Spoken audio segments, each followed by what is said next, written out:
فإنما إثمه على الذين يبدلونه إن الله سميع عليم فمن خاف من موص جنفا أو إثما فأصلح بينهم فلا إثم عليه إن الله غفور رحيم صدق الله العظيم. میرے محترم دوستوں اور بزرگوں، یہ 3 آیات کریمہ سورۃ البقرہ سے آپ کے سامنے تلاوت کی گئی۔ ان آیات کریمہ کا ماقبل کے ساتھ ربط اور واسطہ یہ ہے کہ ماقبل آیات کے اندر لیس البر ان تولوا وجوہکم، اس آیات سے ابواب البر شروع ہو چکا ہے۔ تو یا ایھا الذین آمنوا کتب علیکم القصاص، یہاں سے حکم اول یعنی ابواب البر میں سے جو پہلا حکم تھا قصاص، اس کا ذکر تھا۔ اور اس موجودہ آیات کے اندر حکم دوم کا ذکر ہے جو کہ وصیت ہے۔ دوسرے حکم تھا یعنی نیکی کے ابواب میں سے ایک حکم وہ قصاص کا تھا اور دوسرا حکم وصیت کا ہے۔ تو اس آیات کریمہ کے اندر وصیت کا ذکر ہے۔ اب وصیت کس کو کہتے ہیں؟ وصیت ہر اس چیز کو کہا جاتا ہے جس کے کرنے کا حکم دیا جائے، خواہ زندگی میں یا بعد الموت۔ لیکن عرف عام میں وصیت اس کو کہتے ہیں جو مرنے کے بعد جس کو پورا کیا جاتا ہے، اس کو وصیت کہتے ہیں۔ اب اس آیات کریمہ کے اندر اللہ تعالیٰ نے وصیت کا ذکر کیا ہے والدین کے لیے اور قریبی رشتہ داروں کے لیے، لیکن یہ آیات کریمہ دوسری آیات کریمہ سے منسوخ ہے۔ معنی یہ ہے للرجال نصیب مما ترک الوالدان والاقربون۔ اس آیات کے اندر اللہ تعالیٰ نے ان کے حصوں کا ذکر کیا ہے۔ تو اس آیات کے اندر جو حصوں کا ذکر ہے تو اس آیات کی وجہ سے یہ آیات کریمہ باجماع امت اور باجماع مفسرین یہ منسوخ ہے۔ معنی یہ ہے کہ وہ آیات ناسخ ہے اور یہ آیات منسوخ ہے۔ اب جو ہے والدین کے لیے وصیت نہیں کی جا سکتی اور نہ جو قریبی رشتہ دار ہیں ان کے لیے وصیت کی جا سکتی ہے۔ وصیت ان کے علاوہ میں ہوگا اور وصیت ہوگا بھی تو ثلث مال کے اندر۔ معنی یہ ہے کہ مال کے 3 حصے ہوں گے، ان میں سے جو تیسرا حصہ ہے اس کے اندر وصیت نافذ ہوگا۔ اگر کسی شخص نے 3 حصوں سے زیادہ میں وصیت کیا ہو تو اب وہ رشتہ داروں کی اجازت سے اس کے اندر تو نافذ ہوگا، لیکن اس کی اجازت کے بغیر نافذ نہیں ہو سکتا۔ یہاں پر کتب علیکم اذا حضر احدکم الموت، یہ جو کتب ہے یہاں پر الایثار نکالیں گے جو اس کے لیے نائب فاعل بنتا ہے، کیونکہ الوصیہ یہ مؤنث ہے۔ تو الوصیہ یہ مؤنث ہے، اس اعتبار سے اس کو کتب نہیں ہونا چاہیے، کتبت ہونا چاہیے۔ اس لیے یہاں پر الوصیت کا معنی الایثار۔ اور دوسرا اس آیات کریمہ کے اندر خیر کا ذکر ہے، ان طرح کا خیر الوصیہ۔ خیر کے بہت سارے معنی ہیں لیکن ایک معنی خیر کا آتا ہے، وہ بمعنی مال کے آتا ہے، اور یہاں پر بھی خیر کا معنی مال کیا ہے۔ یعنی اگر اس نے مال چھوڑا، اور اس طرح قرآن مجید میں دوسری جگہ بھی اللہ نے اس خیر کو مال کے معنی میں استعمال کیا، فرمایا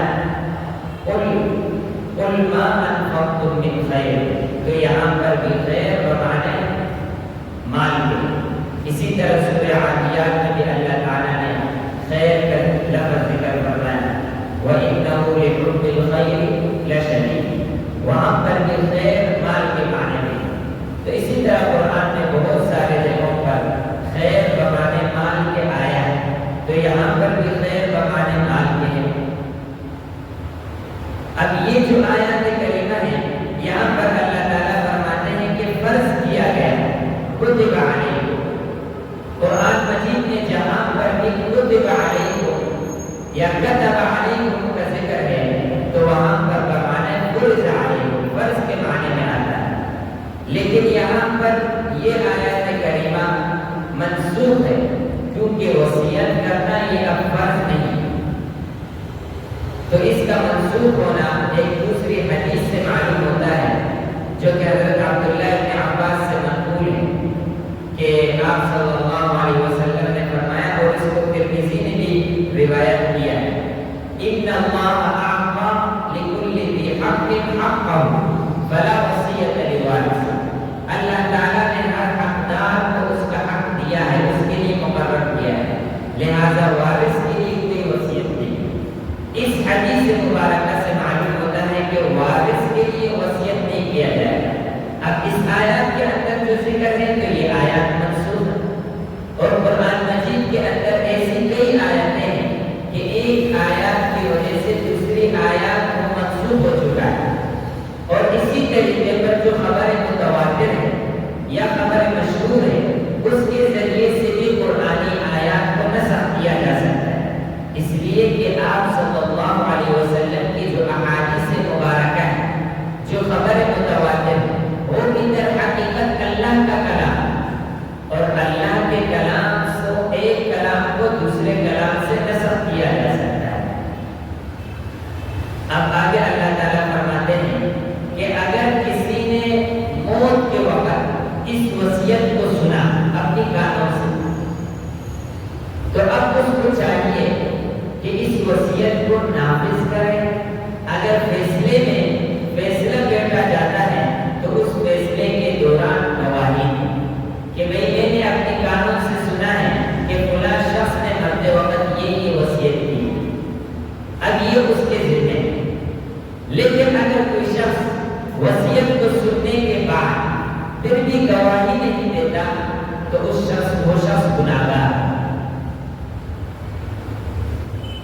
کیونکہ اس نے بات کو سنا گواہی کو سنا لیکن اب وہ گواہی کو چھپا رہا تو گویا کہ وہ ان لوگوں کے حق میں حق تلفی کر رہا. اب یہ شخص گناہگار ہوگا. لیکن اگر کوئی شخص ایسا ہے کہ جس نے وصیت کو سنا لیکن اس نے سنا کہ یہ وصیت نافذ کیا ہے لیکن اس وصیت کے اندر کسی کے حق تلفی ہے. معنی یہ ہے کہ اس نے اتنا زیادہ وصیت کیا ہے کہ جس سے کسی کا حق مارا جائے یا یہ ہے کہ اس نے وصیت کیا ہے کسی گناہ کا وصیت کیا ہے میرے مال میں سے شراب خانہ بنا دو یا کوئی اور ایسے گناہ کی وصیت کیا ہو تو اب اس شخص کو چاہیے کہ وہ اس وصیت کے بارے میں گواہی نہ دے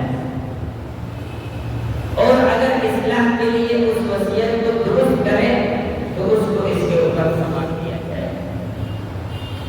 اور پھر اللہ تعالیٰ فرماتے ہیں یہاں سے یہ بھی معلوم ہوتا ہے کہ اگر کوئی شخص فیصلے میں حاکم بن کر ثالث بن کر دو گروہوں کے درمیان فیصلہ سناتا ہے لیکن وہ فیصلہ سناتا ہے گواہوں کی گواہی پر.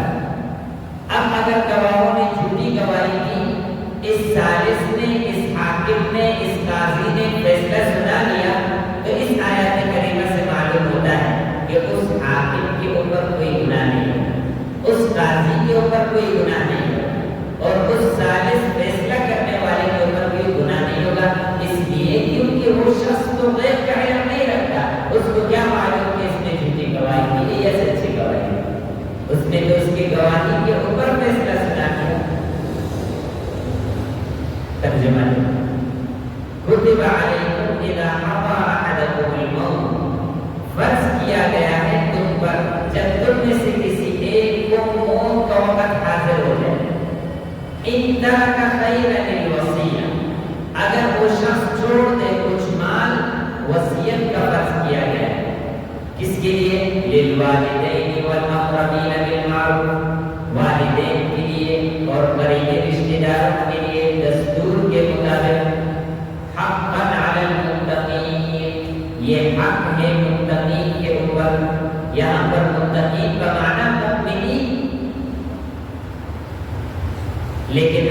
تعالیٰ نے مومنین کے صفت تقویٰ کو ذکر کیا ہے، لیکن یہاں پر مراد متقین سے مومنین۔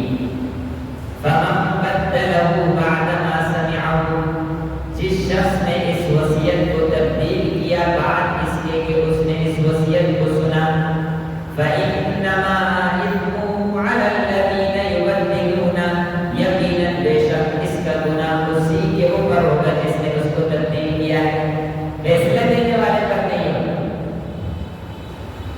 مثال کے طور پر ایک شخص ثالث بن کر دو گروہوں کے درمیان فیصلہ کر رہا ہے، لیکن کسی نے جھوٹی گواہی دی تو اس نے فیصلہ سنا دیا، تو اب یہ گناہ اس کے اوپر نہیں ہوگا اور نہ اس کرنے والے کے اوپر ہوگا گناہ۔ اس سے معلوم ہے ان اللہ سمیع علیم، یقیناً بے شک اللہ سن رہا ہے اور جاننے والا ہے۔ فمن خاف من موص جنفا، اگر کسی شخص کو خوف ہو بے جا طرفداری کا، او اسمن یا کسی گناہ کا، فاصلح بینہم، تو اس نے اصلاح کی ان رشتہ داروں کے درمیان، فلا اثم علیہ، تو اس کے اوپر کوئی